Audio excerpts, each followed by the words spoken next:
All right. Welcome back to the One More K podcast. We are on episode number 32. Good morning from Germany and good evening to Singapore. Hello, Ned. Good evening. It's 3 o'clock. Maybe that's German evening working time, but it is still the middle of the day. Let's call it that. Okay.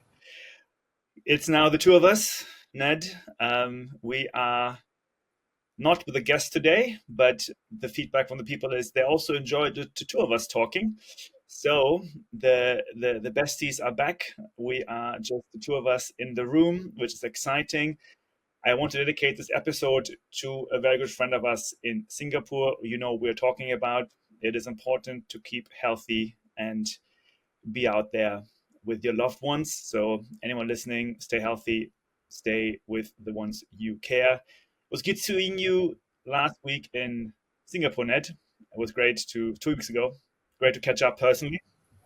We did, and your point is right. Life can be short, so get out there and do good things. That's true. This is now episode number 32. The last time I checked, we talked, just the two of us, was episode number 25. So quite some time has passed. We had many guests on the show. We had, last week, we had Salomon, we had, of course, Christian before, we had John from T8, we had Grant, we had Romain from Uglo, Valentin, and then before it was us. So what do you think of the 7 shows of guests? It's really interesting because me and you love talking about ultra, and these are people who we kind of either know or know of, but you don't really know until you get to sit with them. So, for example, Valentin is your close friend, you know him very well, whereas Grant is somebody I'm close to, and you didn't know. I like that. I like that idea. I get to speak to people you know, you get to speak to people I know, but also this people like Romain. I know I keep coming back to him, but this amazing sense he had of purpose, and it was great. And, John Ellis, very humble. Salomon, just incredibly dedicated and also humble. I loved it when you read out his first DNF. First. And he's done some amazing things. The one thing I would say, not a douchebag among them. These are good people, right? That's true. It is amazing to see this business and sporting life always merging. I think that's been the number one trend, or I guess not trend, overlapping theme to all of them. They all excel in business, they all excel in running. It's amazing how those are strongly connected, which is exactly what we're doing with this show. So that is, for me, the biggest insight. Do you find, I hadn't thought about this, so let's just riff on this. You know a lot of tech entrepreneurs. I kind of was one.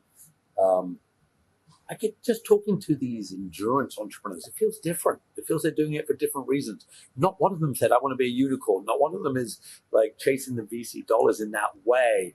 You just made me think that they're and I'm not saying that the VCs or the tech entrepreneurs are douchebags, but because I was one of those. Maybe I don't even know. But you get a different sense talking to these business people. I mean, you're an investor. What do you think?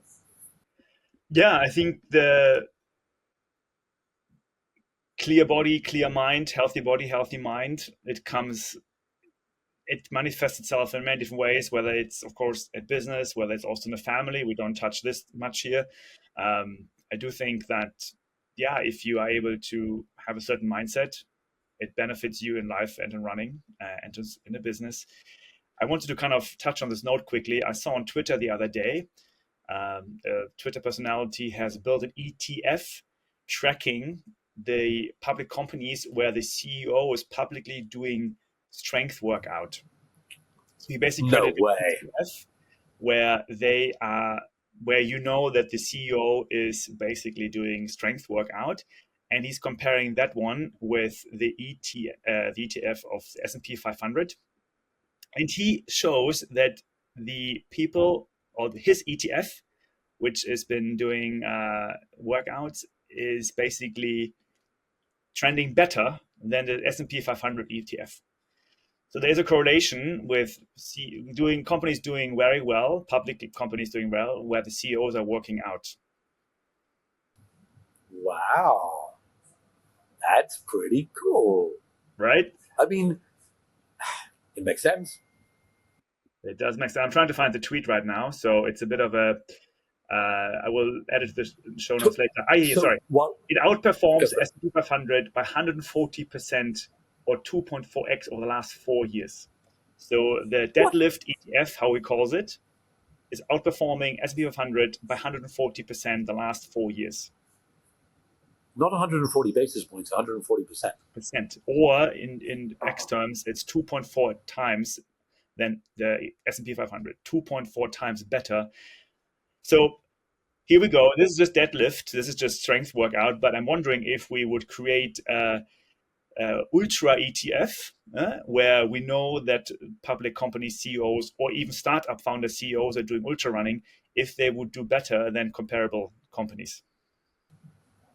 We are onto something here, my friend, because just staying at the deadlift, I'm not a gym rat, as people can tell, but I'm wondering how much, so over, put on my little glasses, so you've got that on screen. Okay, 2020, 2021, 2022, look at that. I mean, it mirrors it, but it goes up. Wow. I'm wondering how many, you have to dig into it. How many companies, what is the deadlift? I mean, let's face it, Mark Zuckerberg has been going to the gym. I don't know if you've seen him recently, but that dude is getting strong. Is the deadlift ETF actually available for purchase, or is it just an imaginary thing? There's no financial advice. We are not adjusting or financing or advising anyone here right now, but I will link it to the show notes and I will go back to this. I think it is available as a tool to follow, but not as a financing tool. So you can't invest in it. It's just a personal project. Yeah, but you could again. This is not investment advice. Do your own research, but this is not the worst idea in the world, right? So I wonder if we go down the path: endurance, ultra running, etc. Interesting. And to say that, you got a guest on our show, the founder of High Rocks. That was a great conversation. He was very unexpected to me because I hadn't thought much about High Rocks. 25 years of hard work, and he's got an overnight success. For sure. All right, this is going to be a full show again. We have lots on our Google spreadsheet we have to go through. For today, we're talking about Leadville100. We're having already a preview of the UTMB week, so it's going to be an exciting 10 days ahead. We are in the middle of the trail running season. Let's dig into Leadville100, Ned. What have you been taking away from this extremely hard ultra race happening in the US last weekend? So I'm taking away a statement that I think only old people will understand. David Roche broke the course record. David Roche is also one of the OGs of ultra running from the 90s. I was so confused. They put on I Run Far, and David Roche is like 60. And I'm like, what? Sorry, what happened? A 60-year-old broke the course record? So it took me a while to realize that David Roche is a different David Roche from that. So my first of all was complete surprise and then realization. My second thing was, I don't know how much you know about Matt Carpenter, but Matt Carpenter, his original record. So Matt Carpenter holds a record on the Pikes Peak ascent. Matt Carpenter was the dominant force, beyond dominant. I mean, his records were out of reach. So this is not just an old record that no one cared about. To smash Matt Carpenter's record, I don't know much about this David Roche, but that was an outstanding effort that at first confused me and then surprised me, because if you're beating Matt Carpenter records, unbelievable. Yeah, indeed. It was a 19-year-old record, a legendary record by Matt Carpenter in 2005. So it's one of the ones that hasn't been broken for a very long time. And then this David Roche guy comes along, who is actually fairly famous in the track and field scene. So he was a very successful track and field runner. And it was his first 100-miler. He was a rookie on this. He is fairly well known in the US as a partner of Megan Roche. So they are the coaching couple who have been having some tough times by Jason Koop, the coach, with the spring scandal. So David Roach has been around the block for quite some time as a coach, especially with Dr. Megan Roach. And I actually met them in Western States. Nice couple. They have their own podcast. They talk very fast on a podcast. That's the two of them. And he then broke the record over the weekend. He also had a bike crash in April. So pretty impressive how he came back from that, breaking the record in 15 hours and not getting it wrong right now, 15 hours and 22nd minutes. So pretty crazy. 30 minutes ahead of the second, Adrian McDonald, and Ryan Sullivan was third on 17 hours 21. Okay, slightly different thought. Leadville used to be like one of the top races. Do you get the feeling it gets less love than Western States these days? Less love than UTMB, less love than Hard Rock? I get the feeling it's slipping away. What do you think? Yeah, I think it's been going down off the radar a bit, and the coverage wasn't. I mean, I saw some tweets, I saw some Instagrams, but I feel like it's just such a busy calendar. People can only focus on 1 or 2 races a year now. And so far, it seems like Western States, Hard Rock is probably also in between. And then, of course, now UTMB coming up. So otherwise, too much happening, and people only have that much attention span for races. And given the coverage for UTMB is already picking up around Leadville time, I mean, why would you consider Leadville as a spectator, as a guest, if you already have UTMB coming on the radar? It's what it is. But it's a very tough course, though. I mean, I looked into it. It's 80,000 feet of vertical gain. That's insane. 6,000 meters elevation gain. And they reach an elevation of almost 13,000 feet, so 4,000 meters elevation altitude. That's quite something. So just this race, a guy called Ken Chubler was the original. Leadville was a mining town. It was dying. There was no mining. He started it and said, I'm going to bring these tough events. We had Leadville bike racing. He starts it by firing a gun. It's quite OG. And while Gordy Ainsley's Western States has stayed, it definitely gets the feeling that there's something about this that, I don't know, it's losing a bit of its luster in some kind of way, which is definitely a real pity. I believe Courtney lives. And didn't Kevin run it? Her husband ran it. I think he ran Leadville, and they live here. So let's see if it brings back. My drop is about Kevin this week, so we'll get on to that. I don't know how Kevin did. Did he finish? But I saw Courtney put up a post about, okay, this is her time. She's going to Leadville, and people were like, "What? You're going to Leadville?" It's like, no, I'm helping Kevin. Kevin's going to go and run. So I think there were a range of stories. But if you look at these the top runners in the men, I don't want to say there wasn't many superstar names, but it felt like there wasn't many superstar names. Yeah, true that. The Dylan Bowman's comment was on Twitter, they should give out a prize money of 50,000, and then you would see more runners coming. So that was a question mark from him. Fair enough. Money talks. The other thing I want to talk about quickly was Ryan Montgomery, because what I found interesting on my radar is that he came third, and he claims to be the first non-binary of this race. So a contentious topic. Of course, we don't want to choose a side here, but I wanted to highlight that at least on my side, it was the first time I saw a bigger news coverage on a non-binary finisher. In this case, Ryan Montgomery, who is a queer pro athlete. Then I looked into more this whole topic of non-binary results. It's been around for a few years now, where some races are actually introducing a male, female, non-binary section. What do you think of this, Ned? What's your take on non-binary finishers? There's no easy. So let's start at the beginning. Every human can do what they like. I'm happy for everyone. Religious, not religious, transgender, not transgender.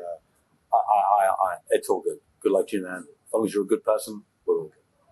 When it comes to sports, it's complex in that I actually listened to Lance Armstrong, and everyone's got their own view about Lance, but I was the biggest Lance fan.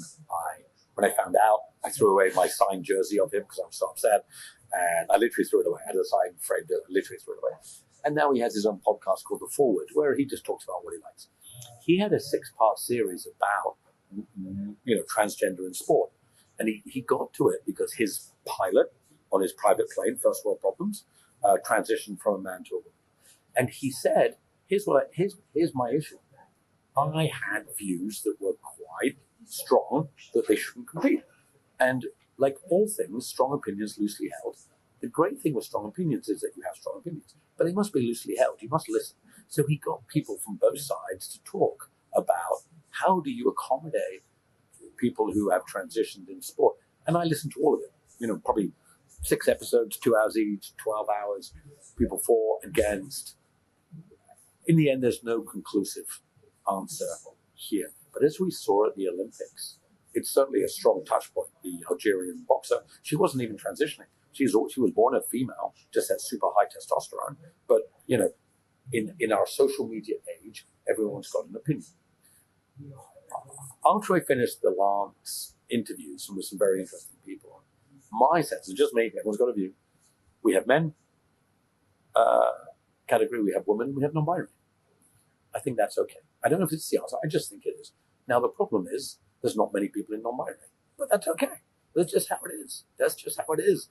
I think, to me, that's the way it needs to be, because, what if, there are clear, and there's a lady called Leah Thomas who has transitioned from male to female. Leah competes in swim in college America sports, and it was a really big thing. And some very, very, a lot went on. I don't think there's any easy answer, but my view is people should completely allow to be in non-binary. We should have that as a category. That's my view. Yeah, I think it's, if we are including those into racing, and like, for example, say man transition to female, then they shouldn't compete on the female side. They should compete in a non-binary, basically everything else kind of category, because I do think that man transitioning to females competing in the female category is unfair to other females. So it's okay to put them into their own category of non-binary, queer, transition, trans. I don't mind. How long that will last, I don't know. It's definitely a matter of the time at the moment, and it's what's happening. Let's see if it's going to be there in 10 years, 20 years. Maybe it's not. Maybe I don't know. Yeah. Hey, if Bob Dylan's song was ever appropriate, his famous song "Times Are Changing," I think it's right now. I think times are changing in many things, and I have a real belief. Let everybody do their thing, and it'll settle. Of course, people have views, but as long as we're doing it with the right spirit and a good heart. This topic is complex. I absolutely get that. But good on Ryan. But for me personally, you have a non-binary category. I'm sure it'll be pretty empty to start with, but maybe one day it'll be just as busy. Let's see. All right, looking ahead into UTMB. So we have first and foremost an announcement to make, because we are launching a new mini series on the One More K podcast. We are going next week into something we call the UTMB Kopi Tiam, which is a daily show of UTMB coverage. We're super excited to bring this to you. Ned, what is Kopi Tiam as someone living in Singapore? It is a coffee shop where local people chatter, get a kind of a local cup of coffee rather than paying expensive for $8 for, as our favorite podcast, the All In podcast said, sugar water. I don't know if you listened to the guys at the weekend. I did. They said the Starbucks selling $8 sugar water is no longer a thing. Kopi Tiam is $1 or $2 black coffee where you sit and talk the straight stuff. Exactly. So coffee time of English, or in Singaporean slang, Kopi Tiam. Because we're an Asian show, Asian focused show, Asian based show, we are introducing our UTMB Kopi Tiam, where you and I, Ned, for 15, 20 minutes every day will share and give the rest of the world some of our insights of UTMB. I'm going to be at UTMB, so I'm super excited. I'm looking forward to sharing this with you. So get ready, everyone out there. From Monday onwards, we're going to have a 7-day Kopi Tiam with everyone, and we will get going on that usual podcast channel. So get ready. We will do it. It was your idea. I'm super excited. I'm excited, but how excited are you? How are you feeling about to go to UTMB? It's my first UTMB in ever. So especially the first one in France, the first race for me in France to join. I'm not running this year. I'm coming as a LECA representative and as someone to crew our good friend Valentin, who is doing 100 miles. So I'm going to help him on some of the checkpoints. I'm excited. I'm looking forward to it. I'm slightly nervous. I am, of course, so happy to see many of the Asian friends. So we have at least 40 runners from Vietnam coming. We have dozens from Singapore, Hong Kong, Malaysia, Thailand, Japan, China, Philippines, Indonesia. So I think a long list. I think we're only missing some from India, but who knows, maybe next year. But yeah, I'm looking forward to reconnecting with our Asian crews. I'm looking forward to seeing many of them doing OCC, CCC, UTMB. We're going to cover a few of them in the next few minutes in our preview. But yeah, I think it's time for Asia to shine. I'm looking forward for LECA to be the Asian brand, to bring the energy to UTMB. And yeah, I think it's going to be fantastic. I don't know what I've got very high expectations, but at the same time also taking it easy with this whole trail festival that's going to assemble in Chamonix. You told me at Western States you had an amazing time, but you said it felt quite, just on the down low. It's just a bunch of people doing it. There wasn't this huge, carnival festival. I think you're going to get the opposite experience in Chamonix, right? The expo in Western States was pretty much 3 hours on the Friday. So you just go in, you get your briefing, you get your bib, that's it. There was a bit of maybe shows around, but the podcasts that were recorded were just also somewhere in the corner. There's only the Hoka coffee shop that was kind of happening.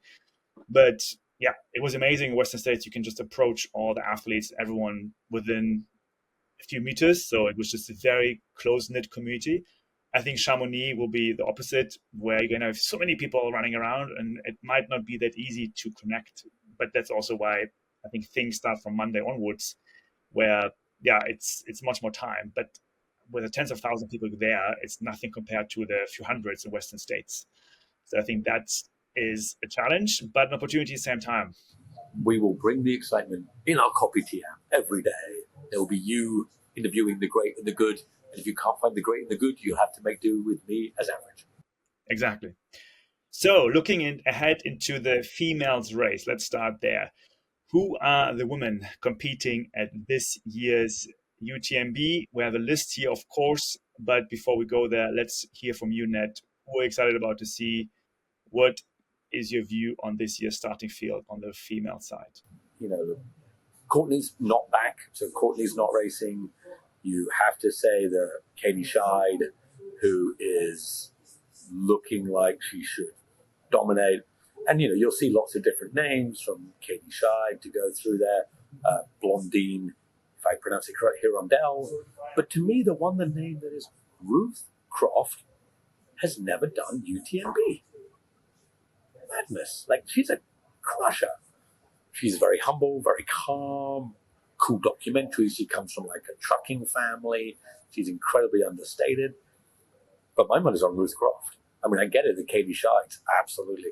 But Ruth Croft, she doesn't, she's probably, not probably, she's definitely not great at the whole promotion of herself, so we don't see her as much.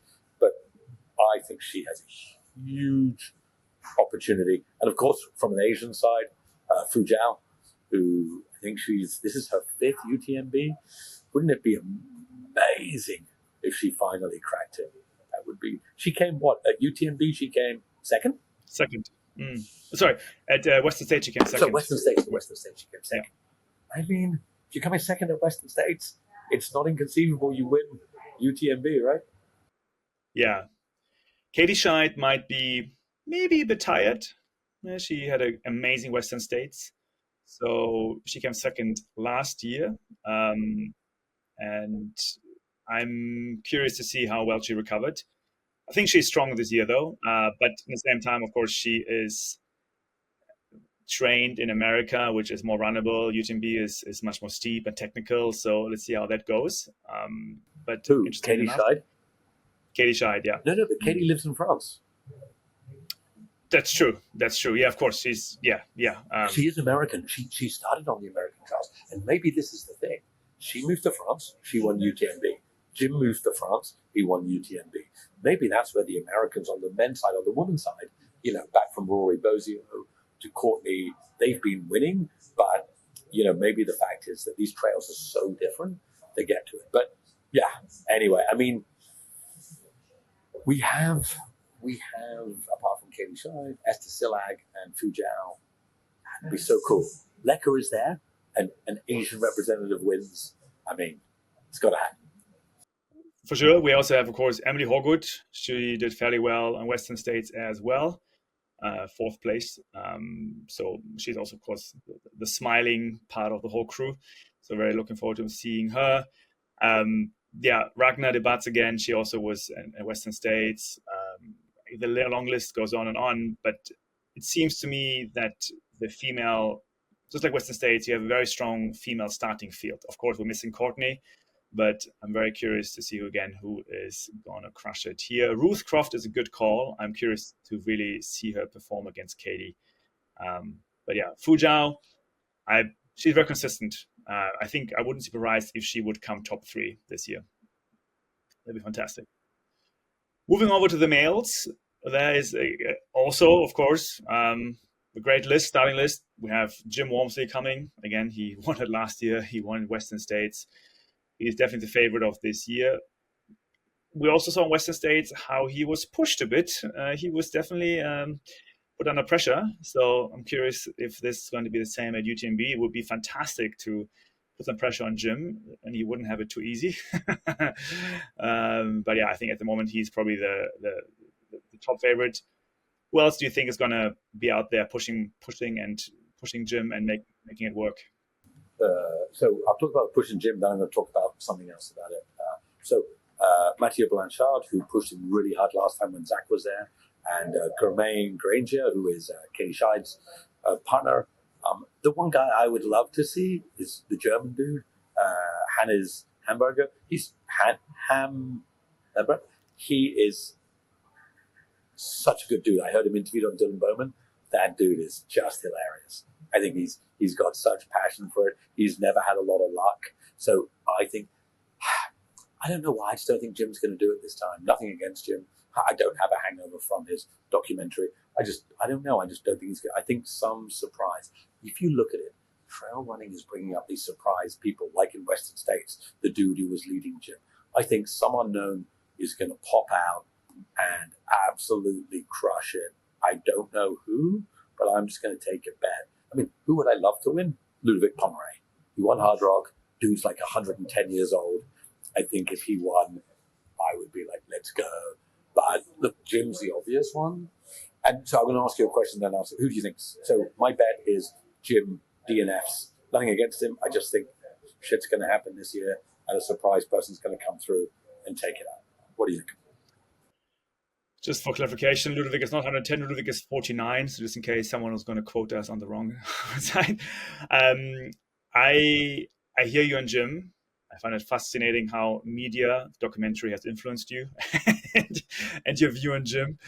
Look at you, Ned, how YouTube works. But I didn't have a good feeling seeing Jim at Western States. He didn't look too happy. He wasn't his normal energy. So I'm curious to see how he feels in the warm-up period of to UTMB next week.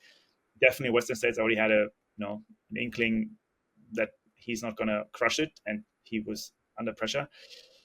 Ludovic, my favorite, just because I like his style, I like the way he runs. Going to be tough for him though, but yeah, it would be great to see a battle of the Europeans, whether it's German against France. I think it would be great.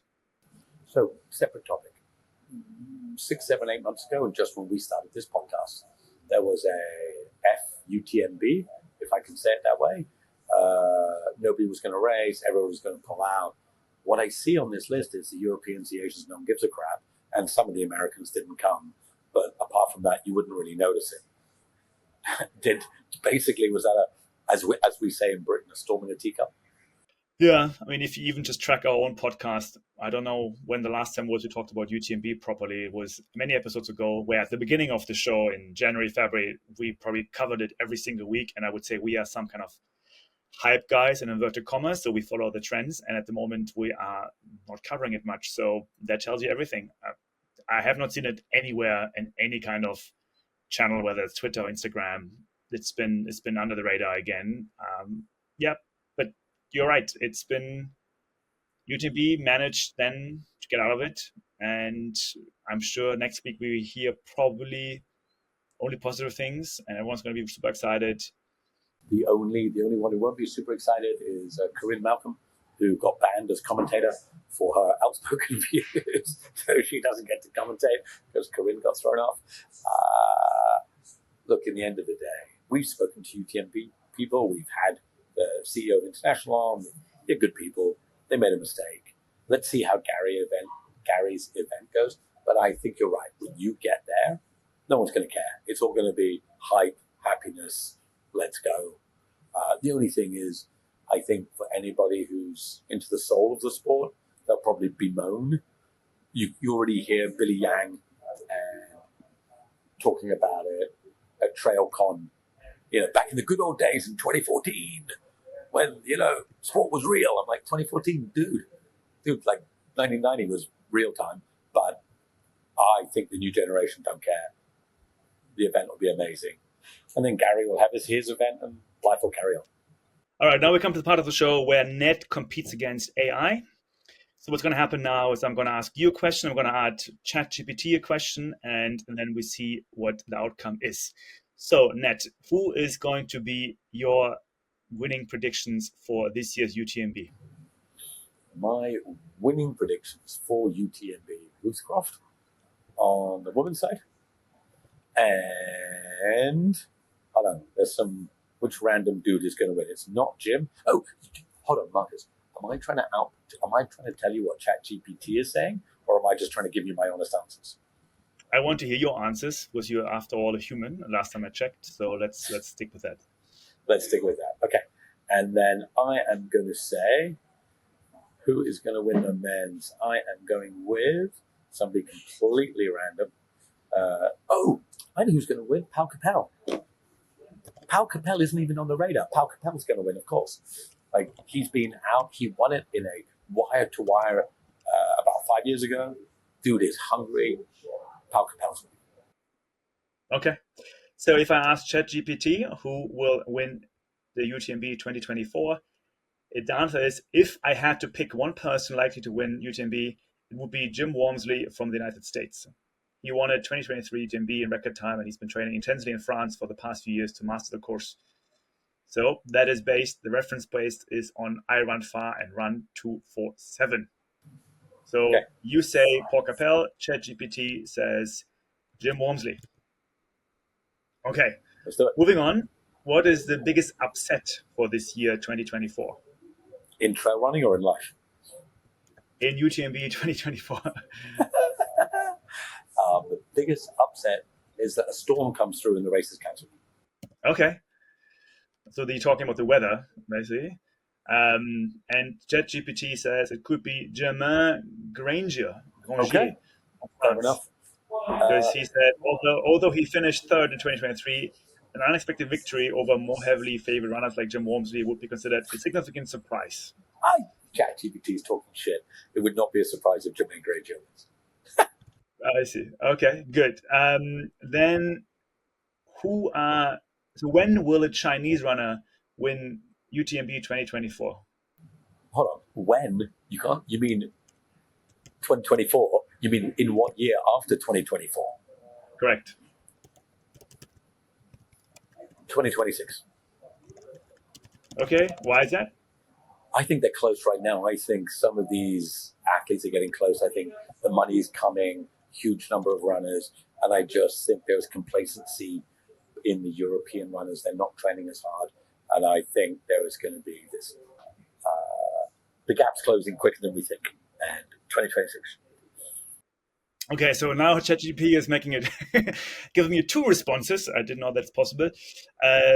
So let me just see. Basically, both responses are saying it is plausible that a Chinese runner could win within the next 5 to 10 years. And the person that's mentioned here the most is Fu Jiao Zhang, because she already got a 4th place in 2023. So based on that, ChatGPT is saying within the next 5 to 10 years time. So that is later than what you think. Okay. Next question for you is, how many viewers will watch the live stream? At the peak, how many viewers watch? At the peak, I'm going to say 125,000. Wow. Okay. I actually don't know the number of last year. Do you know the number of last year? I don't, but I'm just guessing the Western states had like 20, 30,000 at its peak. So I'm going 5 times. So you're saying, again, your number 125,000? Yes, at the peak. Okay, so ChatGPT is saying 300 to 400,000. Are you recording these answers so I can prove that I'm cleverer than ChatGPT? Exactly. So what we will do is in 2 weeks' time, I will look into those numbers again, and I will see who is more accurate. It's you or ChatGPT. All right. Last question from my side is, how many Asians are going to be in the top 10 at UTMB and CCC combined? Men and women combined? Yeah. How many Asians? Yeah. So in men and women, so there's 40 possible places. Top 40 possible places. I am going to say 20%, 8. 20? 8. Actually, hold on. Men, women, 1 to 8. Yeah, 8 total people from Asia to place in the top 10 across the 2 events. Okay. Thank you. Now, of course, UTMB is confused again. It's giving me 2 answers because it doesn't have enough data available. So based on historical performance, wow, okay, there's a very long answer right now. So they're saying, yeah, they can't specify how many will be in the top 10. Okay, so I win. All right, I win that one. So you already win. You already won. Okay, good job, Ned. Thank you. So it's all recorded now. We will look into this again. Yes, indeed. I'm excited. Let's see. I think just my answers to it, I would probably actually be in a very similar range with also the viewers. I'm very curious about the viewers this year, because I think that gives us a great indication how much the sport has grown publicly. That's why I asked this question as well. I think runners-wise, we have no doubts they're going to be amazing events, amazing upsets, amazing times happening. That's kind of how the sport works. But in the business perspective, I want to track a few things to understand how much is UTMB growing. One of the approaches, of course, is to look into the live stream. The other one is to look into tweets and hashtags online and Google searches. And also, just like Western States, I'm curious to see how many brands will be present at UTMB. Because I think if there's more money, more brands coming, then I will start to track this number and compare it with next year. I don't have the reference points for the last few years. But how else would you determine the business side of UTMB? It's a great question. What I'd love to know is, what do people, like, you're just going and you're just going to walk around and hopefully good karma will bump you into people and you can talk about Leca. But what does it cost to have a booth? What does it cost? I'd love to get into that. What are people paying to be at these events? The one thing that I also like to see is in Ironman and in marathons, there's people who do shoe counts, brand counts. So how many people are in Hoka's? How many people are in On? How many people are in ASICS? Shoe counts, brand counts. I would also love to get an idea. What did you pay for Airbnb? I remember you told me some scary figures what Airbnb costs. So this extra around it, what does it cost to be part of UTMB ecosystem? Whether it's a booth, whether it's staying there, because I think it's starting to get really very expensive in a sport that's really tiny. You think about it, the winners get what, 20K, 30K, I don't even know, nothing. Like it's nothing. It's no money. In a sport where the professionals are basically scraping the breadline, what I want to know is how much money's floating around that ecosystem and where it's all going. Very good point. And I think also comparing it with the startup ecosystem, which we know fairly well, you see a huge amount of, or a very big increase of the players around entrepreneurs, whether it's coaches, whether it's incubators, whether it's co-working spaces. With all of that usually tells you there's money in the space, right? Coming back to something Valentin said a few podcasts ago, he was talking about how many of the top 50 runners have now their own crews, have now their own media team. Because I would be curious to see how many of the top 50 have a crew with them. How many are the crew? Like, it's going to have, every one of them has a media team. So that tells you also the amount of money that's coming into it. Because if you talk about the fringe telling you the money, then how big is the fringe? Right? If any of the top 50 don't have crew, I think they're leaving money on the table. Yeah. You have to have content these days. It's a non-negotiable. I think it's simply a non-negotiable. I think, and look, you could go out and buy your own camera. So here's an interesting stat. I do a bit of content on LinkedIn. I use my phone, quality's low. I'm going to go and buy a camera called the DJI Osmo, which is the massively preferred camera Pocket 3 for adventurers. 8-week wait list to get one. I can't even buy one. I can't even get one. I can't even get my hands on one. I thought I could just buy one. You literally, this is $800 US for a top of the line pocket, high quality camera to make content. 8-week waiting list. Having said that, on YouTube now, once you have started giving the algorithm some data, it shows you, of course, all the other documentaries in trail running that are popping up. And I'm overwhelmed by the amount of documentaries that are coming. And I have a tough time watching all of them because it's just too much and too many. I'm a bit documentary out, if that's a term, what's going on. And I don't know anymore. Again, back to the Valentine story. What's a good story? What's a bad story? I'm not sure I'm enjoying this right now, having too many documentaries flooding this space. There's no doubt from the Billy Yang days of 2014 when there was nothing, or Unbreakable, the famous Unbreakable, or Western Time, when that was all there was, to today where there's a plethora. But like any sector, the great stands out and the average will get washed away. It just means the amount of average increases. The great is still there. I think great content will surface, and there's just a bigger sea to wade through. I think that one thing I've learned, I don't know if it's right or wrong, but I just believe it. No matter if there's more of anything, the number of great things is the same. It doesn't. The number of really great things doesn't increase. So, there's one Ronaldo, one Messi. It doesn't matter how many people play football, right? It's irrelevant, right? There's only a couple of the greats. Why is there only Federer, Nadal, and I don't follow tennis. The other dude, Djokovic. Djokovic, yeah. So, whether there's a million people playing tennis or a billion, there's only 3 legends. I think the great stays at the top, and it just means that the average is, and I think is good for the greats, because the greats stand out because there's more average. So, I slightly have a different view on the documentary. If you can produce something amazing, I think it really stands out. That's true. I mean, in general, I think all documentaries help to change algorithm overall. Like if YouTube gets more of those videos, it gets more attention, more hashtags. It draws people more into this community and helps the sport to grow. Essentially, we talk about money a lot. If there's more, money coming to the sport, we're better for everyone involved, athletes included. So that's true. I think if you look at the world in terms of attention of minutes, if many more minutes are given to documentary trail running, it is good for us. It's all good. Wonderful. Wrapping it up, Ned, we are going to, of course, have the last part of the show. It is the drop. Anyone watching, you can see a little halo light from time to time after Ned. So I called him earlier the prophet of trail running. But on this show, I always find new names for you. Today I call you the prophet. So please, Ned, indulge us with your wisdom this week. You made me laugh. If only I'd made profit in my startup, life would have been different. Oh, you don't mean that kind of profit. Oh, I see. Sorry, I got it wrong. All right. This one, if you know, you know. I'll tell you at the end what it's about. If you don't get it, that's okay. I'll tell you at the end. This one's called Kevin. Kevin. You know who he is, right? He's that person who makes what we love doing possible.